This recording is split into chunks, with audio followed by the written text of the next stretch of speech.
Aviation Museum, and I'm here to give you an up-close and personal look at our Pietenpol Air Camper, which is an antique home-built.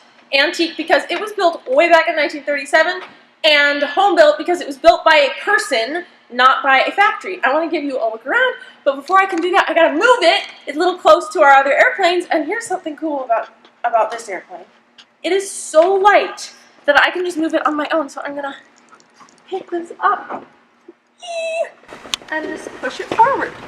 This airplane, the Pietenpol, is named after Bernard H. Pietenpol, who came up with the design way back in 1928. He's known as kind of the grandfather of the home-built aircraft movement because he wanted to create an airplane that the common person could build on their own with common construction tools, skills, and available resources. And so he came out with this design that has, does this look familiar? Probably not.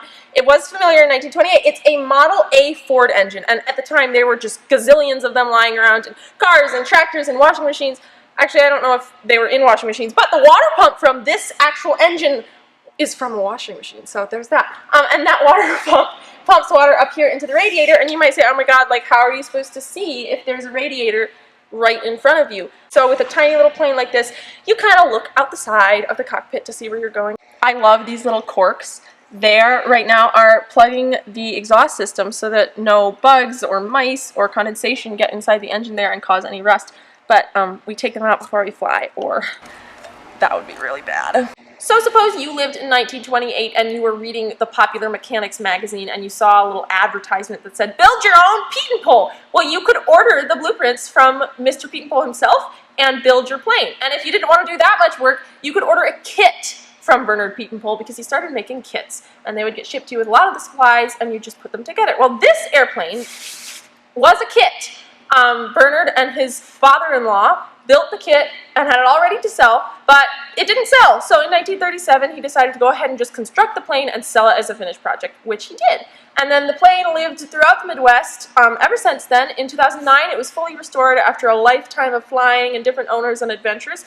And then last year, a wonderful donor just gave it to us. Gary Bagley, and thank you forever. If you want to be as cool as Gary, you can click the link below and donate lots of money to us. In any case, now this airplane lives here at Kelch Aviation Museum and it still flies. This wing is 29 feet long exactly, and in the original Pietenpol plans for a Pietenpol Air Camper, that wing would be one piece, a one-piece wing.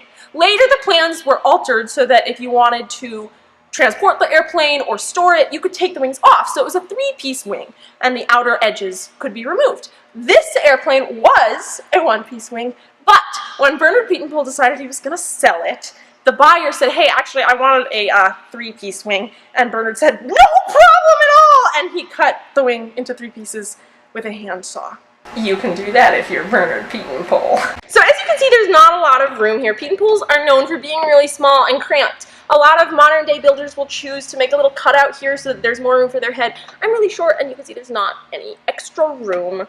I'm going to show you how I was taught to get into a Pietenpol by someone who's been getting in and out of Pietenpols their whole life. So first you get your right leg and you put it on the seat. And then you pull yourself through so that you're not cramped and stuck. And then you pull your left leg in and then you sit down. Where's the propeller? Just kidding. I'm backwards on purpose so that I can tell you about all the technical aspects of this airplane. This airplane is built almost entirely out of wood and fabric. Wooden pieces with fabric stretched over top. And there's also some metal, but we don't talk about that. It's not as cool. I've worked on Pietenpols just a tiny bit. Some people have built them. I've just sort of tinkered around and helped. Funny story, once I was helping to detach part of the engine fastenings from inside the cockpit, so I was like down inside the front of the airplane unscrewing something and I got stuck there with my face down where your feet go and my bottom up where your head goes. I did get out eventually with no harm to me or the airplane, otherwise I wouldn't be sitting here. Let's talk about something else now. The Kelch Aviation Museum, where I am now, where this airplane lives, is located on the Broadhead Airport. And the Broadhead Airport has a long history with Pietenpol aircraft. Way back in 1976, we hosted the first Broadhead Pietenpol fly-in, and Bernard Pietenpol himself came, and it was an awesome party. I wasn't there, but I assume it was. And to this day, ever since then, every July, we have a fly-in party where people who own Pietenpols, people who've built them, people who love them, come from all over the world to see the planes flying, to fly their planes, to talk to their friends who are super duper nerds like you. If you're wondering where do you put a gas tank on a tiny little airplane like this, guess what? In the wing! Here it is right above the heads of the passenger and the pilot.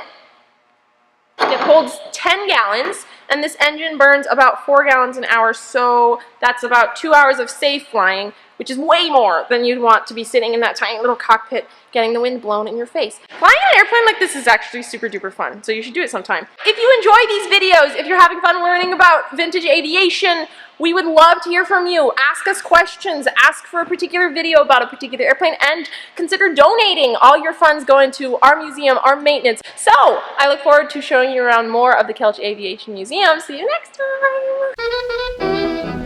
time!